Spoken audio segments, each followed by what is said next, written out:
here it is, resplendent in rose gold and alpine green. And to talk us through in more detail is the Director of Design, Stefan Silaf. Hello, Stefan. Hello, Vicky. Great to see you. Lovely to see you too. Now, there's another dazzling design from you, and yet you've managed to maintain such a presence. How have you done this?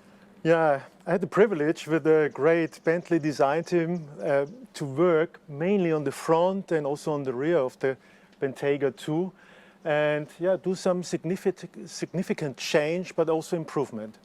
So looking at the front, how does that differ from the first generation Bentayga? So we literally changed more or less everything from the A-pillar forward, and starting maybe with the bigger picture, the proportion, we had the chance to widen the stance of the car for 10 millimeter on each side. Talking a little bit about measurements, we also had the chance to lift the bonnet for 30 millimeter to give a more upright and prominent statement of our face, let's say. And those headlamps are pretty mesmerizing as well. Yeah, I mean, we had the chance with all the changes in getting the front more upright, also to change the fenders, and we integrated elliptical lights and also look at the details. This crystal cut glass theme we have been establishing also in the Continental GT and the Flying Spur gives a certain kind of family feeling to the Bentayga 2 and the rest of our portfolio.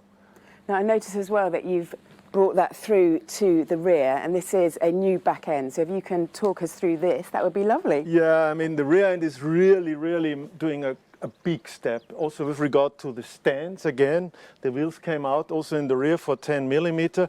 But we also had the chance to change the trunk lid into a kind of wraparound theme and really emphasize the width and the statement altogether of the rear end of the car with doing a really wide layout of the architecture, also the horseshoe, and then integrating these elliptical lights with very typical Bentley, also lovely details.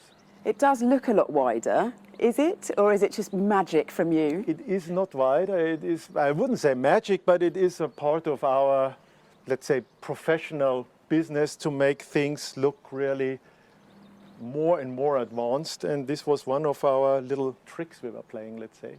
Now, in profile, it also looks a bit longer, so is that another special Stefan trick? Again, yeah, I mean, the overall length and also the wheelbase hasn't changed. I suppose the effect arrives from the fact that the bonnet is longer, and then to counterbalance the kind of prominent front end, we had the chance also to work on the rear spoiler, also for aerodynamic reasons, but it also is stretching the overall length of the car visually. Well, visually it already looks fast, and I'm sure it will be. What about inside the car? What about the major changes? An exercise we really enjoyed. It's always is and has been a lovely interior. And we have now the chance to change the big things. We had the chance to work on the seats, on the door trim, on the dashboard, and on the center console. It does look like another exquisite work of art. What about the materials? Can you talk us through a few more details? Yeah, before I go to the materials, there have been two major changes in the dashboard.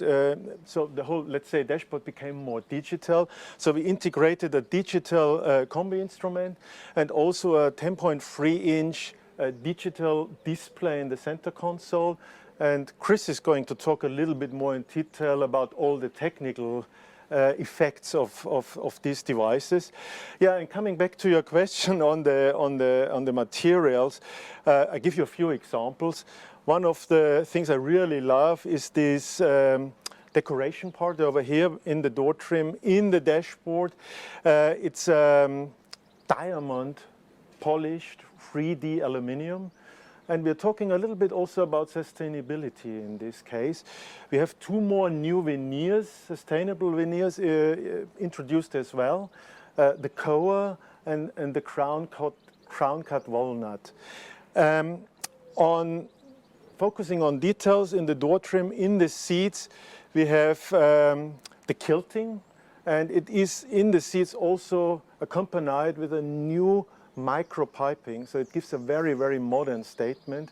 And yeah, altogether I would say the combination of the materials, of the colors, a big step forward into fresh and modern statement.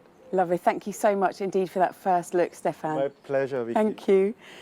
So we have had a look at the surfaces now, and let us ask Chris to dig a little bit deeper and go beneath.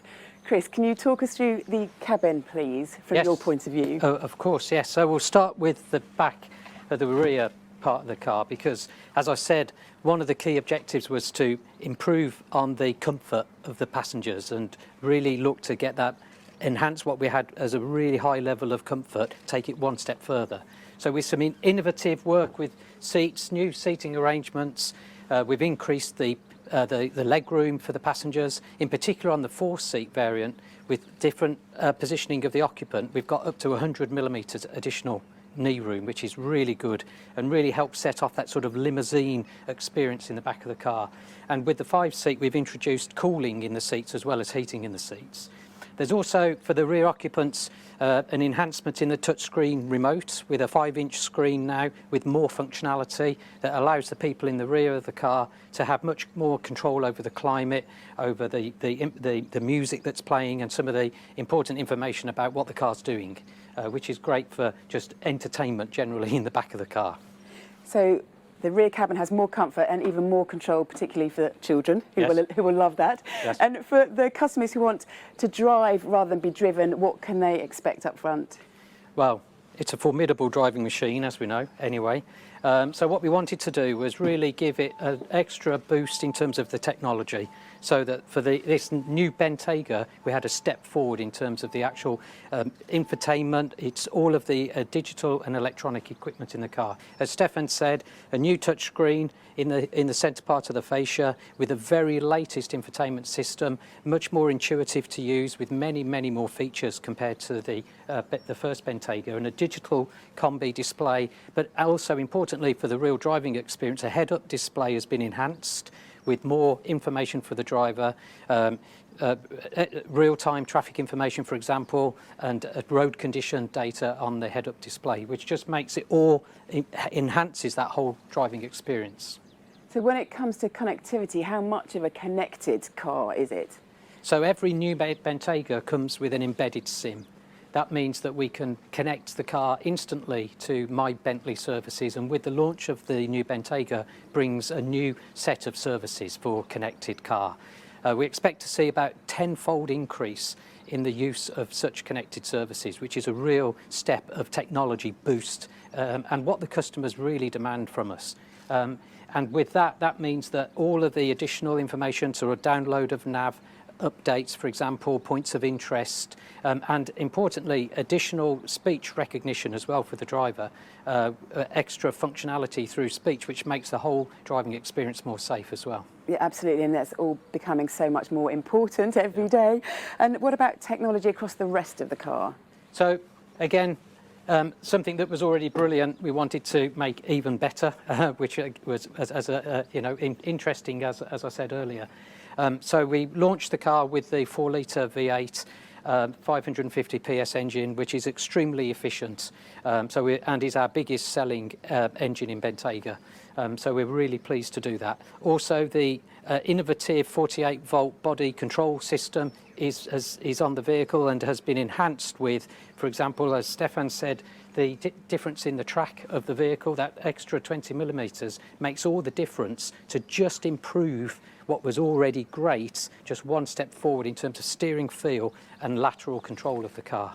And you mentioned earlier the headlamps, for example. Each one, 48 LEDs in each headlamp with adjustable modes which are automatic for different driving conditions, which really help with the night driving experience, but equally doesn't dazzle the oncoming traffic, which is really important. Now, you mentioned that at launch we will have the V8. So when can we expect the hybrid, which will be part of the Beyond 100 strategy that Adrian spoke about earlier? Yeah, the hybrid will be available through the rest of this year. So in the major markets where we see hybrid as really important, the UK, of course, Europe, Japan and the USA. And then with other markets, the hybrid will be introduced in 2021.